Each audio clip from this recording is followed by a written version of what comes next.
हम लोग देख रहे हैं एसिडिक स्ट्रेंथ ऑफ फिनॉल और कार्बोक्सिलिक एसिड में कंपैरिजन, यानी फिनॉल और कार्बोक्सिलिक एसिड में कौन ज़्यादा अच्छा एसिड होता है।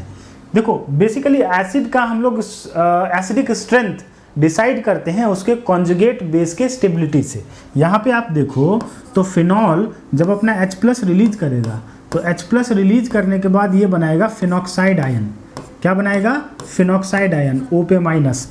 और कार्बोक्सिलिक एसिड अपना H+ लूज करने के बाद बनाएगा कार्बोक्सिलेट आयन। क्या बनाएगा? कार्बोक्सिलेट।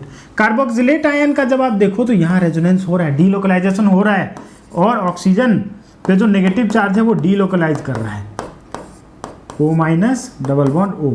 और यहाँ देखो तो यहाँ तो एक्सटेंसिव रेजोनेंस हो रहा है, इस केस में एक्सटेंसिव रेजोनेंस हो रहा है। एक्सटेंसिव रेजोनेंस यानी बहुत ज़्यादा रेजोनेटिंग स्ट्रक्चर बनेगा। यहाँ तो 2 ही रेजोनेटिंग स्ट्रक्चर बना, बट फिनॉक्साइड के केस में 5 रेजोनेटिंग स्ट्रक्चर बनेगा। ये वापस से फिर घूमेगा, ऐसे आप बनाओ तो टोटल 5 रेजोनेटिंग स्ट्रक्चर बनता है। इसको फिर घुमा दो और एक और बार घुमा दोगे तो टोटल कितने बनेंगे? 5।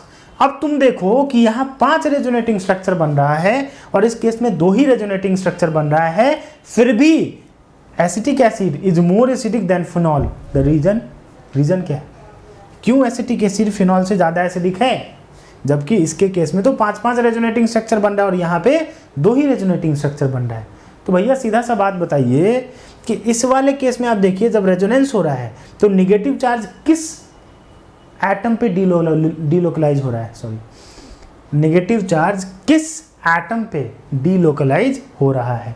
नेगेटिव चार्ज यहाँ ऑक्सीजन पे है, डीलोकलाइज होने के बाद कहाँ पे गया? ऑक्सीजन पे ही गया। इसमें देखो तो पहले नेगेटिव ऑक्सीजन पे था, लेकिन अब कहाँ आ गया? कार्बन पे। ओ, फिर डीलोकलाइज होके कहाँ पे आ गया? कार्बन पे। फिर डीलोकलाइज हो गया, अगला वाला भी कार्बन पे ही जा रहा है कि नहीं? अगला वाला भी डीलोकलाइज होके कहाँ आ रहा है? कार्बन। अच्छा, यहाँ तो लोचा है। डीलोकलाइजेशन हो तो रहा है नेगेटिव चार्ज का, लेकिन वो लेस इलेक्ट्रोनेगेटिव पे हो रहा है। Carbon is less electronegative, in fact very less electronegative than oxygen. Oxygen बहुत इलेक्ट्रोनेगेटिव है। ये 2 ही resonating structure equivalent resonating structure है और इसी वजह से इसका प्रभाव इसके 5 रेजोनेटिंग स्ट्रक्चर पे भारी पड़ता है। And that's why we can say कि दीज 2 आर इक्विवेलेंट, एकदम एग्जैक्टली सिमिलर रेजोनेटिंग स्ट्रक्चर है। इक्विवेलेंट रेजोनेटिंग स्ट्रक्चर जिसमें नेगेटिव चार्ज ऑक्सीजन यानी कि हाई इलेक्ट्रोनेगेटिव एलिमेंट के ऊपर डीलोकलाइज हो रहा है।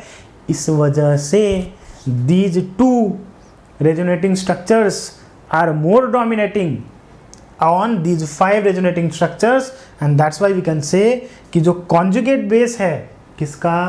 conjugate base किसका? acetic acid का, वो ज़्यादा stable है in comparison to conjugate base of phenol।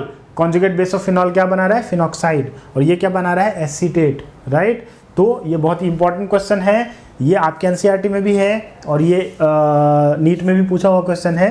तो एक इम्पॉर्टेंट क्वेश्चन है जो